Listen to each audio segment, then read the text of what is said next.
Well, you wouldn't think it, but it's midday here. It looks like it's pitch black at night time. That is the stormy weather. When is it going to end? I ask myself and the weather forecasters. Welcome to Menopause Monday. Today I'm actually going to be talking about three things that appeared that really struck my heart over the last few days. One is that Dame Sarah Mullally has been appointed Archbishop of Canterbury. The second is the fact that there is still so much ongoing misogynism, racism, sexism, other isms going on within the police force. And I wanted to touch upon that because it all ties into the bigger narrative. And then to finish on something hopeful and wonderful and a tribute to the beautiful life of Jane Goodall, an extraordinary woman who lit the way with compassion, curiosity, and boldness in conservation, and really just highlighting the beautiful aspects of what humans are capable of. And when we're surrounded by so many negative aspects, I don't know, it just seems to get worse as things go on. I just thought, what a wonderful woman, and I just wanted to tip my hat to her as part of this episode today and to end it on a positive note. So if you're new to my channel, welcome. My name is Kate. I share a weekly video with you every single Monday around something related to menopause. If you are new here and if you find today's video interesting, compelling, helpful, you feel like you're part of the gang, you're welcome. I'd love you to be part of the gang. Please give it a thumbs up and ideally subscribe to the channel, then you will not miss future episodes. So today I will walk through what Mullally's appointment means and also its limits, the confirmed facts of the policing scandal and why it's something that we should all be inquiring a little bit more about, the life of Jane Goodall and what she shows us, and ending with the lessons and invitations for us now as women in this very fragmented, kind of making progress in small areas society. So first of all, Sarah Mullally. Her appointment is absolutely historic. In the entire history of the Church of England, there has never been a woman at the helm. She is the Archbishop of Canterbury. That also means that she is the senior bishop in the Church of England. Technically, the sovereign of our nation is always the leader of the Church of England. So she represents the senior bishop and the spiritual leader of the worldwide Anglican communion. Now, this is not pro-religion, anti-religion, pro-Church of England, pro this, that, or the other. This is about Dame Sarah Mullally as a woman, and a relatively young woman. When you compare the old cronies that get appointed to be various presidents and PMs and leaders of the Church of England and popes, etc., they're all pretty decrepit. This woman's got energy about her. Oh, she's midlife. I don't exactly know how old she is, but I think it's really, really exciting. Her appointment is a shift in image, a shift in the potential and the possibility that she can bring with her involvement in this role, and in what we could imagine leadership might look like with a woman at the helm. Representation matters. We have historically had men in the higher powers of position, but the representation now of more women getting these more important roles means that for us, for our daughters, our nieces, the women coming up through the generations, they can look at these leaders and think, that could be for me too. I don't have to stay in the lower to middle roles because of the fact that she's doing this and she's doing that and she's changed this and she's represented that. Yes, she has been appointed the Archbishop of Canterbury. However, she is the top echelon of a system and an institution that historically has got some fairly rotten elements attached to it. And it's not necessarily going to be an easy job for her to eradicate or even uncover some of those entrenched systems. A bit like, I'm going to move into the police next, but Cressida Dick, the previous Met Commissioner, she resigned. She was not able to make the change that perhaps she'd hoped she was going to. So I really hope Dame Sarah Mullally is able to make the differences that we all as women want to see made.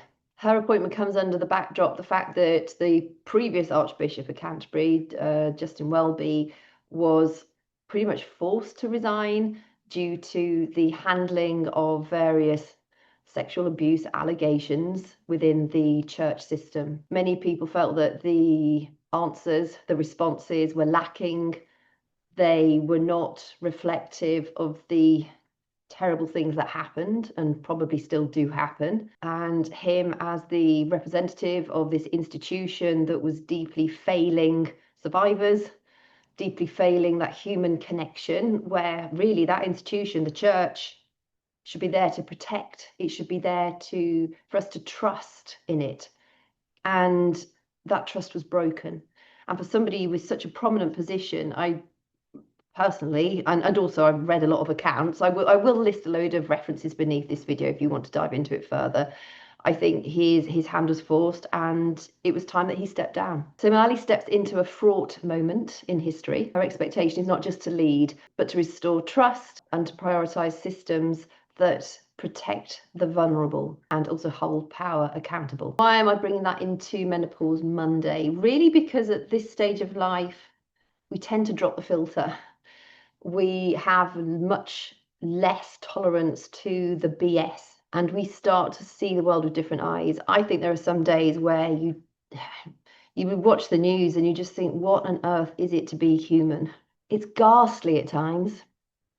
And then there are some amazing stories that you hear of, often the stories that come through the cracks. We should be sharing the beautiful stories more often, but then I suppose news doesn't thrive on the good stories. It just thrives generally on the drama. But that's why it matters that people like Sarah Mullally are stepping into power, that Jane Goodall is heralded for the beautiful soul that she was. You know, menopause is often described as a time when you become invisible, and in a certain way, that is true. But also, in a certain way, it can be the season when women decide to stand up with your shoulders back, your head proud, and really step forward and lead. Now, turning to policing, which again is another institution that is there for us to trust and to believe it can protect us. And on the whole, I think the vast majority of police officers do a really amazing role. Oh, crikey, I think honestly I'd lose my entire faith in humankind if I was a police officer. I really do. I don't know how they do it, the good ones. The recent Panorama investigation has uncovered a lot of the things that have been there historically for ages. And it's actually Charing Cross Police Station, which is what features in the Panorama episode, if you've not seen it, was already coming under severe scrutiny from years back when, was it a couple of the police officers were sending WhatsApp images of two sisters who were murdered?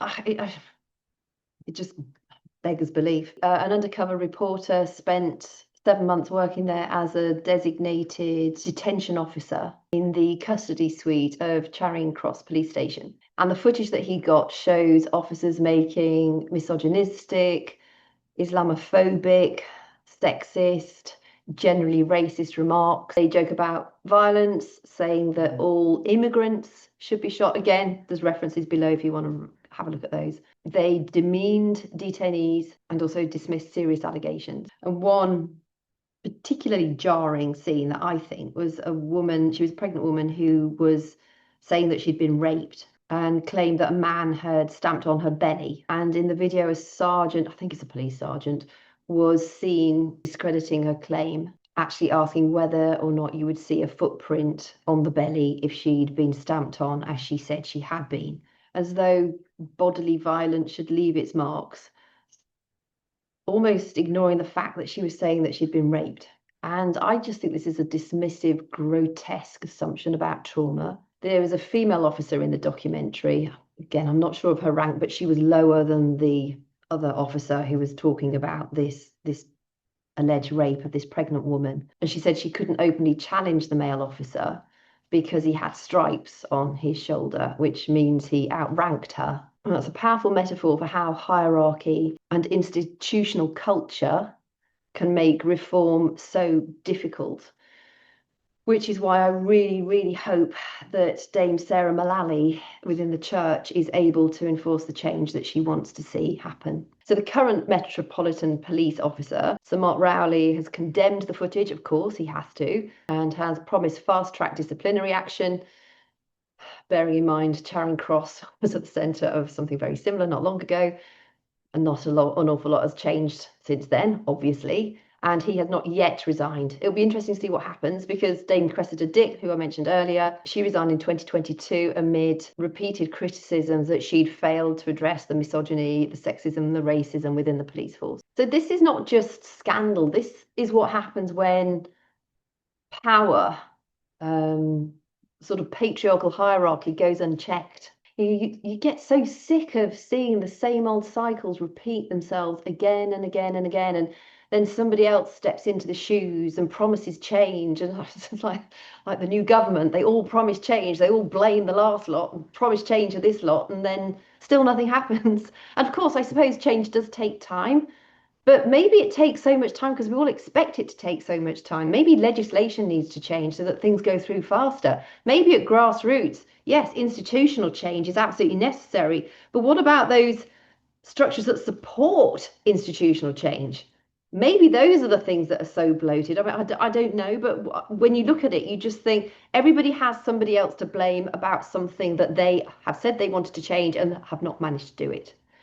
And there has to be a better way forward because right now, misogyny, racism, sexism still exists. It's been going on for eons. So when is change actually going to happen? When is change going to be faster than what is happening now?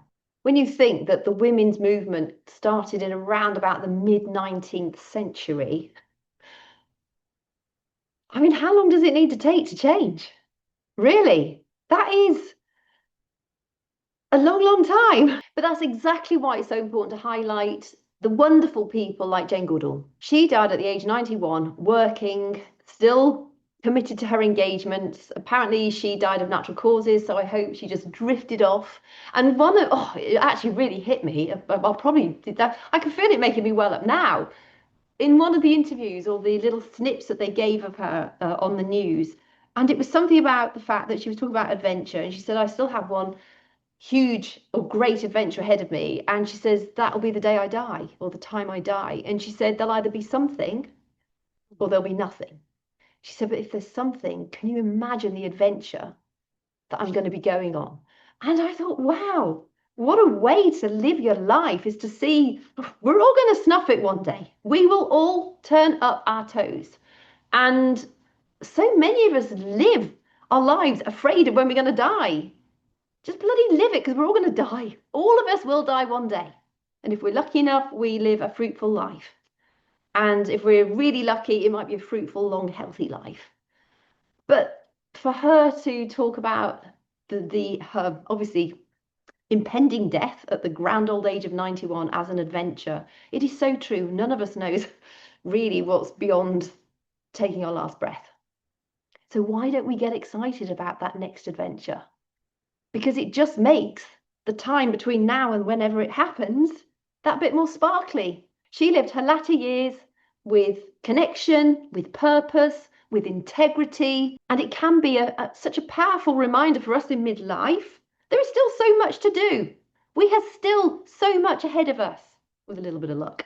Her life was a radical experiment in curiosity and kindness and just a willingness to sit and learn, not be pushed or pressured. I believe she left England to travel to Tanzania in 1960, age 26, which is the same age as I lost one of my beloved cousins.